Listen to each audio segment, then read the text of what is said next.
कर्पूरगौरं करुणावतारं संसारसारं भुजगेन्द्रहारं सदा वसन्तं विद्यारविन्दे भवं भवानी सहितं नमामि। मन्दारमाला कलितालकाये कपालमालाङ्कितसुन्दराय दिगम्बराय च दिगम्बराय नमः शिवाय च नमः शिवाय। काही लोकांगण मंदिर चरण डोळ्यान पाहिन रूप तुझे प्रेमे अलिंगिन आनंद पूजिन भावे ओवाळी न म्हणे नमः।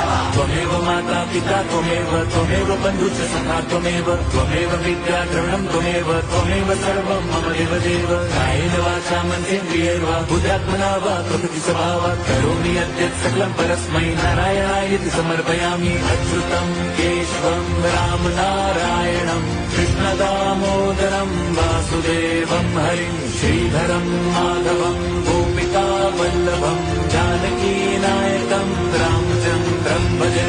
हरे राम हरे